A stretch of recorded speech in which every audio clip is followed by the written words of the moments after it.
At 2:30 p.m. local time over the Caribbean Sea, two Venezuelan F-16 fighting falcons suddenly broke the horizon. Flying low and fast, they sliced through the air just hundreds of feet above the waves. This was no routine patrol, no training run. Their course was deliberate, straight toward the USS Jason Dunham, an Arleigh Burke-class guided missile destroyer of the United States Navy. Loaded with advanced sensors, vertical launch missile cells, and layered defensive systems, the warship was operating legally in international waters, carrying out a standard patrol. But for the sailors aboard, it was instantly clear. This was not a drill. Radar operators detected the aircraft almost the moment they appeared. Two fast-moving contacts, closing the distance rapidly. From the first sweep, the crew understood what this was. Not an innocent flyby, but a calculated provocation meant to test, intimidate, or force a reaction. Later, the Pentagon would call it reckless. Reports soon confirmed this wasn't an isolated incident. According to CBS News, it was the second aggressive encounter in just 2 days. Venezuelan jets had already pulled the same maneuver once before. Repetition made the intent obvious. On the bridge and inside the Combat Information Center, labels didn't matter. What mattered was reality. Two Cold War-era fighters, afterburners lit, racing toward a U.S. warship at high speed, heat and flame streaking across the Caribbean sky. The timing was no coincidence. Just days earlier, U.S. forces had struck a suspected cartel speedboat in the region, killing 11 individuals.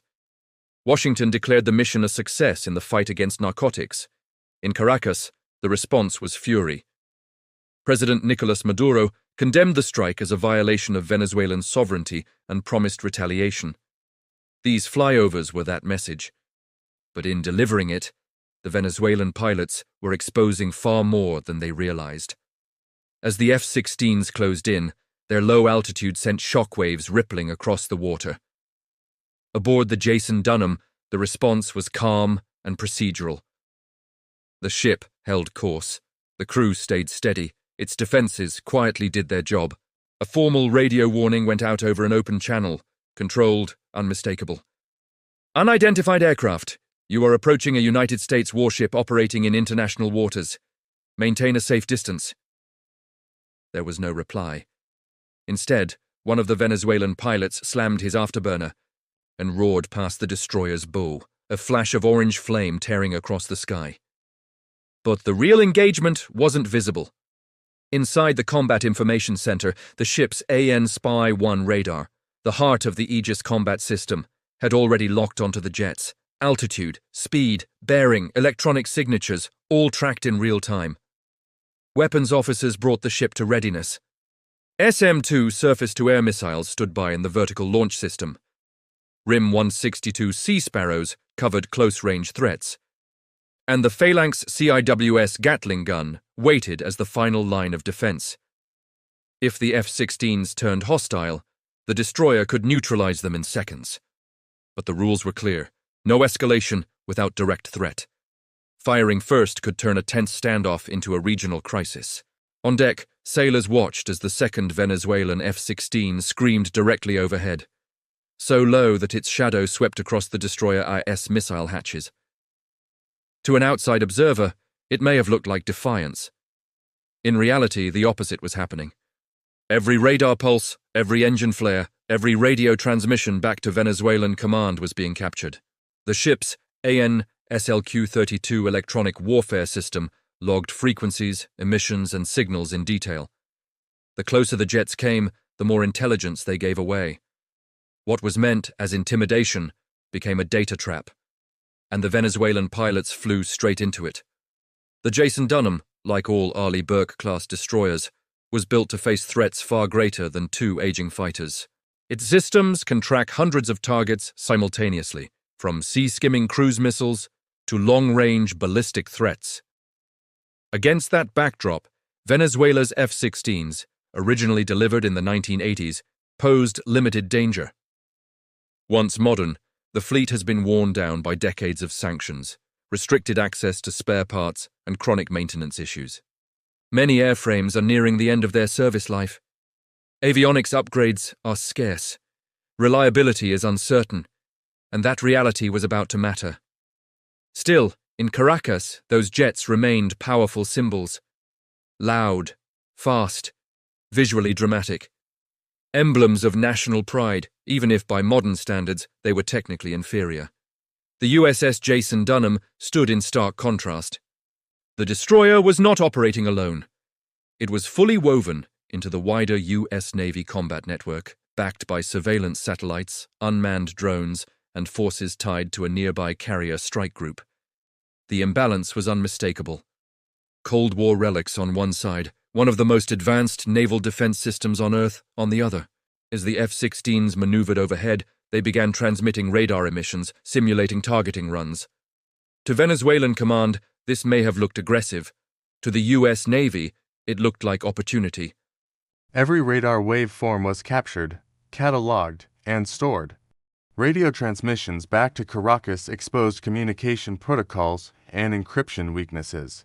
Even the dramatic use of afterburners at low altitude produced massive infrared signatures, all carefully logged by the destroyer's sensors. For American intelligence, this was invaluable. In military terms, it was the equivalent of collecting fingerprints at a crime scene, priceless data revealing how Venezuela's Air Force operated under pressure, how its systems behaved, and where its vulnerabilities lay. The irony was impossible to miss. Venezuela intended to intimidate.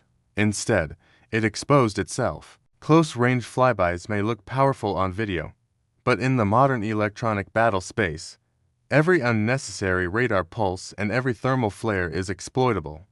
When the Venezuelan jets finally broke off and turned away, the Jason Dunham had not changed course, nor escalated. The crew remained calm and disciplined. From command centers in Norfolk and Pearl Harbor, the assessment was clear. This encounter was a success, not for Venezuela, but for the United States. Washington's response came quickly. The Pentagon labeled the maneuver reckless and provocative. President Donald Trump issued a direct warning. Any Venezuelan aircraft that endangered U.S. ships would be shot down. To reinforce the message, 10 F-35 Lightning II stealth fighters were deployed to Puerto Rico, just a short flight from Venezuelan airspace. Unlike the aging F-16A models, these fifth-generation aircraft represented the cutting edge of air combat, stealthy, networked, and designed to strike long before an adversary even knew they were there. And the Jason Dunham itself was never alone. It operated as part of a much larger U.S. naval presence. Destroyers, cruisers, supply ships, and amphibious assault vessels carrying Marines moved through the region.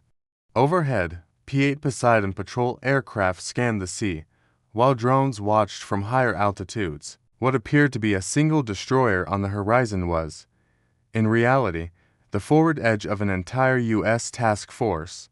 For Venezuela, the strategic gap was undeniable. Its aging air fleet could harass, but not alter the balance of power. Without modern missiles, stealth technology, or sustainable logistics, the Venezuelan Air Force simply could not compete with American firepower. The flyovers may have energized domestic audiences, but they changed nothing militarily. What they did risk was escalation, a single miscalculation, a radar lock mistaken for an attack, a delayed response to a warning. Any one of these could have turned the encounter into live combat within seconds. For the U.S. Navy, the lesson was familiar. Stay calm, avoid unnecessary escalation, and quietly gather intelligence. Venezuela sought to project strength, but instead revealed weakness, and this pattern is not unique. In the South China Sea, Chinese aircraft have attempted similar intimidation, only to expose electronic signatures. In the Red Sea, Houthi forces launched missiles expecting propaganda victories, but instead revealed launch sites and lost critical assets. Again and again, what appears bold in the moment becomes an intelligence windfall for the United States.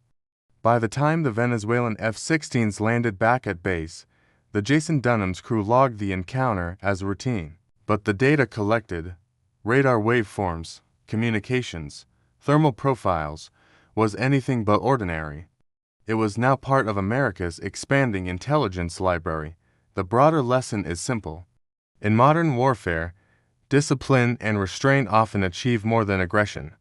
Noise may dominate headlines, but in the electronic battle space, silence and data win the long game. The Venezuelan flyovers revealed a crucial truth. Restraint should never be mistaken for weakness. The U.S. Navy did not fire, it did not flinch, it did not escalate, and yet, it walked away with the advantage.